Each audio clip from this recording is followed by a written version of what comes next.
Hello everyone, welcome back to my channel. आज हम देखेंगे चैप्टर 13 जो कि jurisdictions of the criminal code in inquiries and trials के संबंध में है। जांचों और विचारणों में दंड न्यायालयों की अधिकारिता। नेक्स्ट हम देखेंगे सेक्शन 177 जांच और विचारण का मामूली स्थान।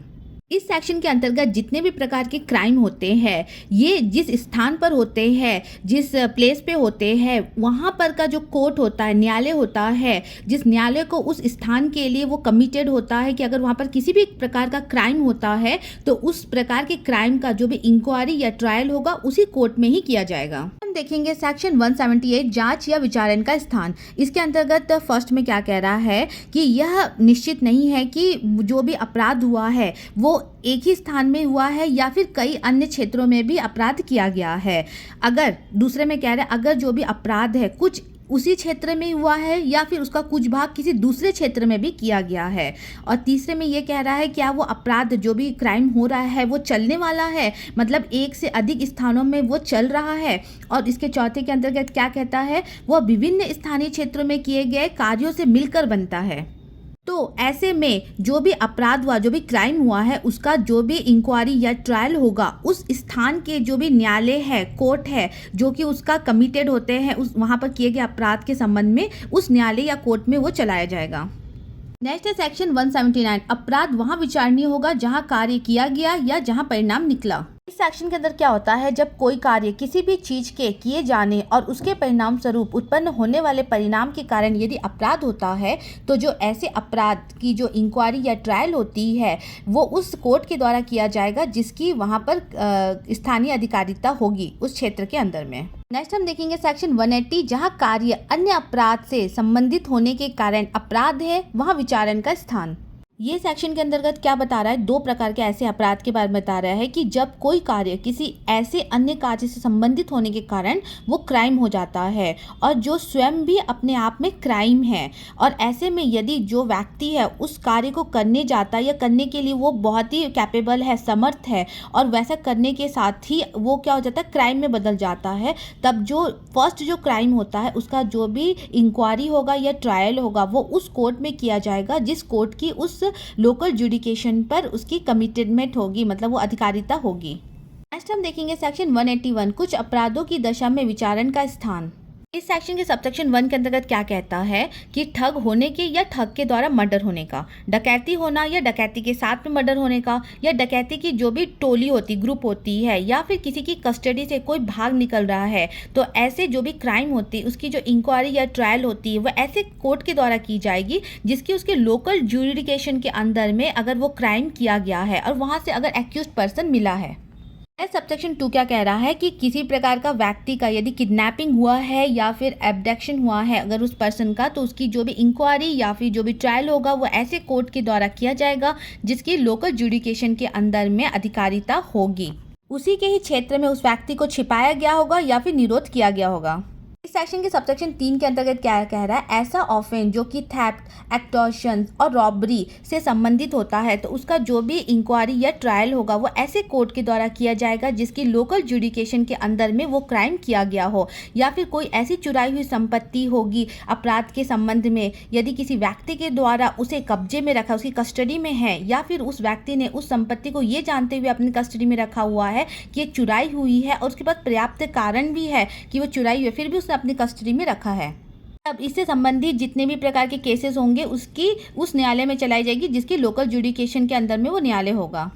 सेक्शन 4 के अंतर्गत ऐसा ऑफेंस जो कि क्रिमिनल्स ऑफ मिस एप्रोप्रिएशन और the criminals of breach of trust के संबंध में यदि कोई क्राइम हुआ है अगर उसका इंक्वायरी या ट्रायल ऐसे कोर्ट के द्वारा किया जाना है जिसकी स्थानीय अधिकारिता के अंदर में वो क्राइम किया गया हो, या ऐसी संपत्ति जो कि क्राइम का सब्जेक्ट हो और एक्यूज के द्वारा उसे प्राप्त करके रखा गया है और ऐसे में उसे उस संपत्ति को लौटाया जाना कहा जा रहा है, तो इसके संबंध में जो भी केसेस होगा ये उसी स्थानीय अधिकारिता रखने वाले न्यायालय के अंदर में चलाया जाएगा।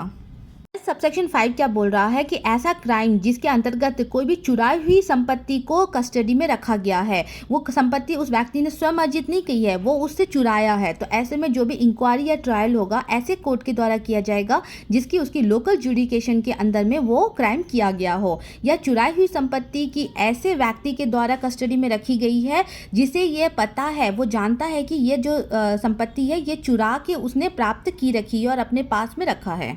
नेक्स्ट हम देखेंगे सेक्शन 182 पत्रों आदि द्वारा किए गए अपराध। सेक्शन के सबसेक्शन 1 के अंतर्गत यदि कोर्ट को कोई भी इंफॉर्मेशन पत्रों या फिर किसी दूरसंचार साधनों के माध्यम से यदि रिसीव्ड होता है कि कोई ऐसी प्रॉपर्टी है जो कि चीटिंग के माध्यम से किसी को दिया जा रहा है या बेईमानी से किसी व्यक्ति को बेचा गया है, तो ऐसा जो क्राइम होता है इसका इंक्वायरी और जो ट्रायल होता है वो वैसे कोर्ट में चलेगा जिसकी स्थानीय क्षेत्र में अधिकारिता होती है, मतलब लोकल जुडिकेशन जो है जिस कोर्ट का है, और किसी व्यक्ति के अंदर में यदि वो संपत्ति बेची गई है और एक्यूज पर्सन द्वारा उसे प्राप्त किया गया है। साथ ही सेक्शन के सबसेक्शन 2 के अंतर्गत जो भी आईपीसी के सेक्शन 494 और 495 के अधीन कोई भी ऐसा अपराध जिसका कि इंक्वायरी या ट्रायल है वो उस कोर्ट में किया जाएगा जिसकी कि लोकल जुडिकेशन में उसकी अधिकारिता होती है, और साथ ही जो भी अपराधी है वो उसका जो पहला विवाह होगा, उसकी जो पत्नी होगी या उसका पति है वो लास्ट टाइम किस जगह पर रहे थे वो ज़्यादा इंपॉर्टेंट है। नेक्स्ट सेक्शन हम देखेंगे सेक्शन 183 यात्रा या जल यात्रा में किया गया अपराध। इस सेक्शन के अंतर्गत एक्चुअली 2 टाइप के व्यक्तियों के बारे में बताया गया है, एक व्यक्ति जिसके साथ क्राइम होने वाला है, दूसरा व्यक्ति जो कि क्राइम करने वाला है। साथ ही जो भी व्यक्ति है या जो क्राइम करेगा वो उस चीज़ को जिसके साथ वो अपराध करने वाला है वो चीज़ या उसके पास में होगी या उस चीज़ को वो उस जल यात्रा के दौरान वहाँ रखेगा या वो खुद भी उस जल यात्रा में होगा। तो यहाँ पर कहा गया है कि यदि जिस व्यक्ति के साथ एक क्राइम होने वाला है, अपराध होने वाला है, अगर वो व्यक्ति उस समय किसी यात्रा में है या फिर जल यात्रा में है तो उस समय उसका जो भी इंक्वायरी होगा या ट्रायल होगा ये उस कोर्ट के द्वारा किया जाएगा जिसकी कि लोकल जुडिकेशन में होकर ये अपराध हुआ है। नेक्स्ट हम देखेंगे सेक्शन 184 एक साथ विचारणीय अपराधों के लिए विचारण का स्थान। इस सेक्शन के अंतर्गत यदि किसी व्यक्ति द्वारा ऐसा क्राइम किया गया है जो कि सेक्शन 290, 220 या 221 के अंतर्गत यदि कोर्ट पर उस पर आरोप लगाया जाता है तो ऐसे में उसके संबंध में जो भी विचारण है वो किया जा सकता है। इन सेक्शनों के बारे में हम आगे के चैप्टर में पढ़ेंगे। और साथ ही इसके पार्ट बी में क्या बोलता है, यदि कोई व्यक्ति द्वारा जो भी क्राइम किया गया है वो क्राइम ऐसा है कि उन पर सेक्शन 223 लागू होता है तो ऐसे में इसके संबंध में ट्रायल किया जा सकता है। नेक्स्ट हम देखेंगे सेक्शन 185 विभिन्न सेशन खंडों में मामलों में विचारण का आदेश देने की शक्ति। इस सेक्शन के अंतर्गत क्या कहा गया है कि यदि जितने भी प्रकार के क्राइम इस चैप्टर के अंतर्गत बोले गए हैं, अगर स्टेट गवर्नमेंट ने ये डायरेक्ट कर दिया है कि इन सब के जो मामले हैं इसके संबंध में यदि ट्रायल उस डिस्ट्रिक्ट कोर्ट के अंतर्गत यदि आ चुका है तो ऐसे में इसे सेशन खंड सेशन डिवीज़न में किया जा सकता है। साथ ही अगर ये डायरेक्शन जो भी आया है ये अगर हाई कोर्ट या सुप्रीम कोर्ट द्वारा बनाए गए कॉन्स्टिट्यूशंस के अधीन में अगर पहले से किसी भी प्रकार के बनाए गए जो भी डायरेक्शन है उसके विरुद्ध में नहीं होने चाहिए। नेक्स्ट सेक्शन हम देखेंगे सेक्शन 186 संदेह की दशा में उच्च न्यायालय का वह जिला विनिश्चित करना जिसमें कि जांच या विचारण होगा। इस सेक्शन के अंतर्गत क्या बात आ रहा है कि जब 2 या अधिक जो भी कोर्ट है अगर एक ही क्राइम के संबंध में यदि उनके पास में केस आता है तो ऐसे में प्रश्न उठता है कि कौन सा न्यायालय उस अपराध के संबंध में ट्रायल या फिर इंक्वायरी करेगा। तो ऐसे में इसके पार्ट 1 में क्या कह रहा है कि वो कोर्ट जो उच्च न्यायालय के अधीनस्थ है तो उस उच्च न्यायालय के द्वारा किया जाएगा, मतलब उस कोर्ट के द्वारा किया जाएगा। और पार्ट बी में क्या बोल रहा है कि जो भी कोर्ट है जो उच्च न्यायालय के अधीनस्थ अगर नहीं है तो उच्च न्यायालय के द्वारा जो भी अपील दंडनीय अधिकारिता की स्थानीय सीमाओं के अंदर कार्यवाही पहले से प्रारंभ किया गया, मतलब जिस कोर्ट ने पहले प्रारंभ कर दिया था उसके संबंध में कार्यवाही वही उस प्रोसीडिंग्स को आगे करेगा और जो जितने भी अन्य कोर्ट है जिनके पास वो कार्यवाही चल रही है वो उस प्रोसीडिंग को बंद कर देगा।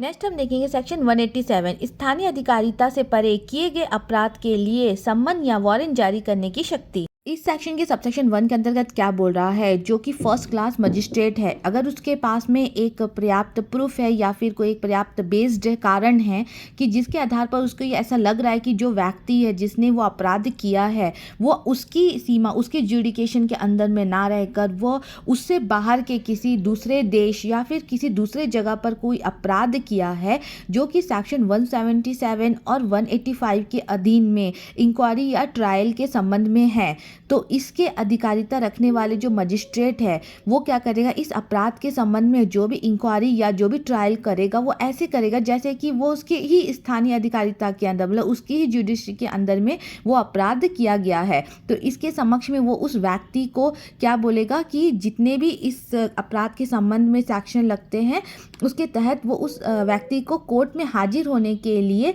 सम्मन जारी कर सकता है, और साथ ही उस व्यक्ति को ट्रायल या इंक्वायरी वाले जो मजिस्ट्रेट होते हैं उनके पास वो भेजेगा। और अगर वो जो अपराध किया है अगर वो मृत्यु या आजीवन कारावास से दंडित नहीं है तो ऐसे में उसे सिक्योरिटी देकर भी छोड़ा जा सकता है, या फिर उससे विथ श्योरिटी या विदाउट श्योरिटी बॉन्ड एग्जीक्यूट करने के लिए भी बोला जा सकता है।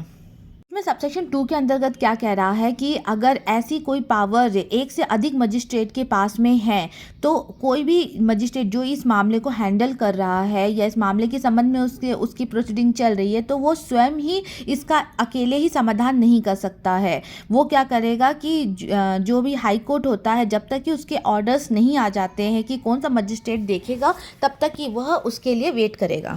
नेक्स्ट हम देखेंगे सेक्शन 188, भारत से बाहर किया गया अपराध। इस सेक्शन के अंतर्गत यदि कोई भी ऐसा क्राइम है जो कि भारत के बाहर हो रहा है, मतलब इसके अंतर्गत जो पार्ट 1 में क्या बोल रहा है, अगर ऐसा कोई नागरिक अगर जो कि भारत का है लेकिन वो भारत के बाहर में कहीं भी किसी भी स्थान में यदि उसके द्वारा कोई भी क्राइम होता है, और इसके पार्ट 2 में क्या बोल रहा है, अगर वो व्यक्ति जो है वो भारत का नागरिक ही नहीं है लेकिन भारत के एक रजिस्ट्रीकृत किसी पोत या विमान पर, मतलब किसी भी एक ऐसी जगह पर वो एक कोई ऐसा क्राइम कर रहा है जिसके बारे में जो भी प्रोसीडिंग है वो की जा सकती है कि मानो वो जो भी क्राइम किया है वो भारत की ही सीमा के अंदर में रहकर उस स्थान में ही किया है जहां पर उस व्यक्ति को अरेस्ट किया गया है। तो ऐसे में जो भी इस पूरे चैप्टर के अंतर्गत जो भी क्राइम के बारे में बताया गया है या अपराध के बारे में बताया गया, इसका जो भी इंक्वायरी या जो भी ट्रायल होगा जब तक कि केंद्र सरकार के द्वारा किसी भी प्रकार की मंजूरी नहीं मिलती है तब तक नहीं किया जाएगा। नेक्स्ट हम देखेंगे सेक्शन 189 जो कि इस वीडियो का लास्ट सेक्शन होगा, भारत के बाहर किए गए अपराधों के बारे में साक्ष्य लेना।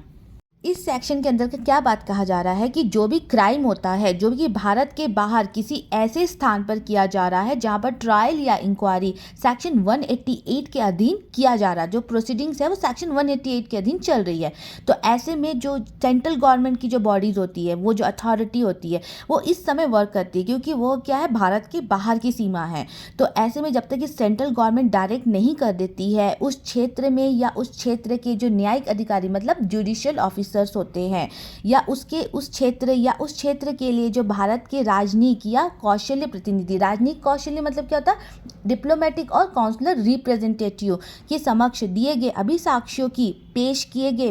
प्रदर्शों की प्रति कॉपी की जांच या जो भी इंक्वायरी या जो भी ट्रायल होगा उस कोर्ट के द्वारा ऐसे मामलों के समक्ष में साक्ष्य के रूप में लिया जाएगा। और जैसा कि जो न्यायालय होता कोर्ट जो होता है ऐसे किन्हीं बातों के बारे में जो अभिसाक्ष्य या प्रदर्शन संबंधित है तो साक्ष्य लेने के लिए क्या कर सकती है, कमीशन जारी कर सकती है।